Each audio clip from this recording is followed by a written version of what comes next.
Hey there guys, time for another video. Following on from last week when we did separation of powers, we're going to look this week at the rule of law. Again, I think it's one of those areas where people often think it's actually really confusing, but if we break it down to the bare essentials and get the key points, then I think it'll be pretty straightforward. Right, let's get started. As ever, I think it's best to start with a definition. And the definition, in a very broad sense, that we have for the rule of law is that it's government subject to the law. But I actually find this to be a very weak definition. So if we've got a diagram here, we have government subject to the law. The problem that I really have with this definition is that the law is created by the government. So it creates this vicious circle, and the definition only really defines itself. It doesn't take us much further than that. So essentially all it's saying is that the rule of law is whatever the government does. But just because the government does something doesn't necessarily make that lawful. The obvious example would be something like the Nazi Holocaust during World War II. Just because the government in Germany did that at the time doesn't necessarily make it lawful in terms of morality or international law. And so this contrast exists between governmental actions and unlawful actions, but these two can actually meet up. The best, probably more useful definition is to try and think of the law more generally when thinking about the rule of law. And this definition I've got here is from Joseph Raz, who we'll come across in a bit. And he says that the law should be defined as general, open, and relatively stable. So we're moving towards a definition of the law outside of what the government is or what the government does. So I don't think you can talk about the rule of law without mentioning Dicey, the Oxford professor from the 19th century, and he came up with three key principles to do with the rule of law. So I've summarized each one with a couple of quotes. This first one is basically the idea that we're talking about the rule of law rather than the rule of man. So it should be the law that dominates society and the legal system rather than one person. So in a dictatorship, the laws can be quite arbitrary. Dictators can choose who they want to punish. And Dicey says, well, that's not right. It should be the law that punishes people rather than an individual person. Second definition that we have is basically comes down to the idea that no one is above the law. One of my favorite sort of quotes on this is, "Be you ever so high, the law is always above you." And this comes back to the case that we mentioned in the last presentation on separation of powers, M against the Home Office. And you may remember in this case, the Home Secretary sent an immigrant back without a hearing first, and the courts brought the immigrant back to the country so that they could have a fair hearing. And they reprimanded the Home Secretary and said that it doesn't matter that you're an elected official or that you're one of the most important and powerful people in the country. The rule of law dictates that this immigrant still has the right to a hearing before they're sent back or deported back to the other country. So that comes back to that idea. And the third principle that we have basically is summarized as saying that disputes about the law should be settled by the courts. So obviously this incorporates things like judicial interpretation, but I think it goes a little bit further than that, and we can think about things like judicial review being covered, about disputes about the law as well. That quote at the bottom of the screen is also to do with the idea of habeas corpus, having the body, and the question of individual liberty. Again, it's the idea that these disputes, especially when someone's personal freedom is in question, these disputes should be settled by the courts. So those are Dicey's three principles, and now we're going to move on to Joseph Raz, who's an Israeli professor, also a political philosopher. And he comes up with sort of 8 key principles or rules to do with the rule of law. So we're just going to go through each one in turn. So all laws should be prospective, open and clear. The idea about non-retroactive laws is basically saying, well, if the government decided tomorrow that anyone who's been watching YouTube videos in the last week or so should be arrested, well, that goes against the rule of law and it's effectively a retroactive law because you don't know today that the government is going to make that law tomorrow. So they can't punish you for something that wasn't a crime when you were actually doing it. So that's the idea behind that. And also at the bottom there, that law shouldn't also be vague. So that's why a lot of laws and a lot of cases are quite long, because either Parliament or judges are trying to sort of make it very clear in no uncertain terms what the law is. If there was simply a law against hanging around on street corners, well, it's hard to define what hanging around is. Does that mean stepping outside for a cigarette for a couple of minutes, or does it mean that you have to be wearing a hoodie? It's not really clear, so it's important that the law has those clear definitions. Laws should be relatively stable. If we imagine that the law changed every day, so today anyone can buy land, tomorrow no one's allowed to buy land, on the third day the government owns all the land, no one really knows what's going on, and because it would change from day to day, no one would really understand or know what's going on. So that's the idea behind making the law stable. Clear rules and procedures for making laws. This comes down to HLA Hart's rule of recognition, which is to do with a wider jurisprudential term called legal positivism. Sounds a little bit complicated, but it's actually relatively simple. How do we know a law is valid in the UK? Well, it's gone through both houses of Parliament and it's signed off by the Queen, who gives her royal assent. Relatively straightforward. It's to do with laws for making laws. Independence of the judiciary. We talked a little bit about this last week as well in terms of separation of powers. So the judiciary is one of those three elements, along with the executive and the legislature. And they should be independent from any sort of political pressure. So we also talked about how MPs can be critical of judgments, but shouldn't make personal attacks on judges themselves. And also judicial review allows an element of independence for the judiciary as well, so that they can make sure that ministers and others are not acting outside of their powers or ultra vires. Whether that works in reality is another thing. So we can see sort of there's a lot of pressure on judges, especially in immigration tribunals at the moment, towards sending people back. And the Home Secretary has often been very critical of judges who have tried to stand up to the government's policy on immigration. So whether that really exists in the UK is quite an interesting point to argue. Principle of natural justice is a little bit vague, but I think it essentially comes back down to this right to a fair and open hearing. We can go to Article 6 of the European Convention on Human Rights for this one, which is your right to a fair trial. We also talked about the Lord Chancellor as well a little bit last week, so you could link it in with that. Making sure that the Lord Chancellor isn't a member of the judiciary and the executive and the legislature was an important step to having a fair and open hearing. And that linked to Article 6, but also separation of powers as well. The quote at the bottom is probably one of my favourite quotes in the law. Justice should not only be done, but should manifestly and undoubtedly be seen to be done. So that's from the 1924 cases. There's been a few other examples more recently.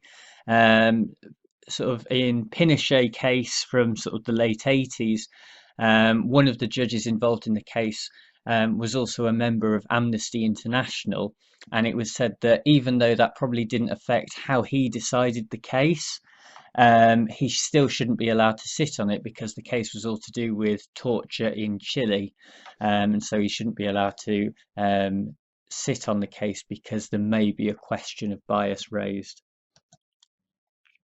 Number 6, courts should have review powers over legislation. This again is a little bit more difficult in the UK, because while we do have judicial review, we do also have parliamentary sovereignty as well. So if we do a comparison with other countries such as Germany or South Africa or the United States, those courts can declare laws unconstitutional because those countries have a written constitution, and their highest court compares the laws of the land with that foundational written constitution. Obviously, in the UK, it's completely different because we don't have a written constitution. Our unwritten constitution means that we have parliamentary sovereignty instead. And so the judges can sort of struggle to hold Parliament to account in any real way. So we can propose this sort of question at the bottom there. If the government passed a law that didn't respect the rule of law, in theory, the rule of parliamentary sovereignty would mean that the courts would have to uphold it. Now, whether they would or not, or whether it would lead to judges resigning or refusing to hear cases if they wanted to stand up for their moral principles, would be another matter. But constitutionally speaking, parliamentary sovereignty wins out, and that's sort of where the UK falls down a bit. Number 7, the court should be easily accessible, so shouldn't be excessive delays or costs for going to court. I think again this relates to Article 6 and the right to a fair trial under the European Convention on Human Rights. But again, this is questionable in the UK. Do we really have courts that are easily accessible? With the legal aid cuts that came in under the Legal Aid Sentencing and Punishment of Offenders Act 2012, this made huge cuts to the legal aid bill. And means that a lot of people are sort of locked out from getting access to justice or access to the court system. This has also affected the tribunal system as well, so a lot of people can't bring employment cases because it costs a lot of money to do that, and so people are being dismissed from their jobs because of things like sexual harassment or bullying, and they're not able to bring a case and get the justice that they deserve. So finally, discretion of the crime preventing agencies, so we're talking obviously about the police here, also the CPS, should not be allowed to pervert the law. Basically what we're saying is that the police and the CPS shouldn't be prioritising some crimes over others. So the obvious example to give here where this hasn't really worked is the Madeleine McCann case that's been going on for sort of years and years now. And the police have prioritize that case because of the media attention attached to it over other possibly more realistic cases, in the sense that they're more likely to get a result in cases where children have gone missing within sort of the last 24 or 48 hours. You also think of incidents like Baby P and think, well, if that money that had gone into that investigation had actually gone into sort of helping the social services and trying to prevent abuses on children within the UK, then maybe some of those deaths could have been avoided. Smoking in cars was the other example that I took from sort of the back end of last year, and the news story at the time was that the police weren't going to enforce it straight away. So we've got the other side of the coin there, the police effectively choosing which laws they're going to prioritise. So those are Raz's 8 principles, and I guess we should sort of like try and come to some sort of conclusion now by saying, well, what is the purpose? Does the rule of law really work? And I've put this ideal of political morality as sort of my idea of what the rule of law really is. And I think the key word in that sentence is it is an ideal. It's an ideal state. It's something that we aspire to and try and get towards.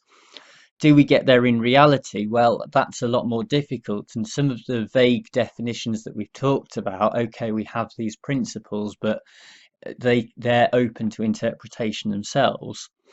It does still create this ideal situation, which is sort of is it a reality, or is it something that we make up to try and justify what the government does, coming back to that original question. So I've talked about it being the inner morality of the law as well. So the external morality would be the obvious things like do not murder, do not steal from other people. The inner morality of the law is sort of, does the law itself operate in a moral way? And I guess that's the key question that we're asking here. So do we have the rule of law in the UK? As I said, it's a very vague definition and we can work around those principles, and that's something that you'll want to sort of try and learn as much as you can. Dicey and Raz are the obvious candidates. Try and learn that if you're writing an essay or doing it in an exam. But in terms of actually answering a question about whether we have the rule of law in the UK, this relatively vague definition makes it quite a difficult question to answer. Is there enough restraint on government power with things like parliamentary sovereignty to ensure that the rule of law is upheld, or are we dependent upon the courts enforcing it, or are politicians being held to democratic accountability so that this inner morality of the law is upheld? It's an important because, as I said, there's no written constitution. Role of the government is always expanding. We think after World War II, when the welfare state started up, we can see in the recent elections about movements towards housing policy, social welfare, benefits, things like that. So as the role of the government expands, there's even more areas for this idea of the rule of law to develop, but also areas where the rule of law might not be respected in the same way. We think about immigration policy as maybe an obvious example. And the Home Office would be the obvious case again. So finally, a couple of acts here to think about as well. The quote there is from Section 1 of the Constitutional Reform Act 2005. You may also remember we talked about this last week when we were doing separation of powers, because the Act also deals with the role of the Lord Chancellor and also the creation of the Supreme Court as it is now. But the idea that the rule of law is enshrined within the UK legal system now through the Constitutional Reform Act is obviously a good thing. But again, the question comes back to, well, what does the rule of law mean? How is it enforced? Whose interpretation of the rule of law are we actually using in this case? Human Rights Act 1998, I think, actually goes a lot further than the Constitutional Reform Act in terms of protecting the rule of law. We've obviously talked about Article 6 and the right to a fair trial, which can also extend to things like protecting legal aid cuts. So there's a couple of cases going through at the moment where people are trying to say that the legal aid cuts go against Article 6. But there's other articles as well to think about. So Article 8 is your right to privacy. Not only is that sort of famous from celebrity cases, as I've talked about in that previous lecture, but it also prevents government interference in your life, protects your right to privacy online and things like that as well, which is important for preventing any government overreaching. Article 2 would also maybe come up as well, so right to life. We often talk about this in relation to police cases where the police have maybe shot someone or they've let someone die in a prison cell. And the point is that the government authorities should respect the rule of law and also respect people's rights as well. So you can link it to that Human Rights Act 1998 and maybe talk about that a little bit. And that's quite a useful way of approaching such a question from a statute law point of view.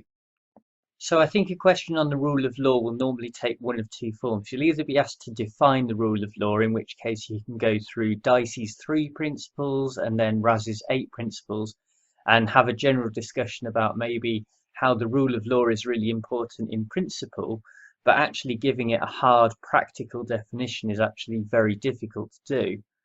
Alternatively, you might be asked, do we have the rule of law in the UK? I think this is a really interesting question to pose. Again, you can sort of talk through some of the definitions, but link it to some of the constitutional principles that we see in the UK. So link it to police powers, link it to the separation of powers. Also think about judicial review, pull that in there as well.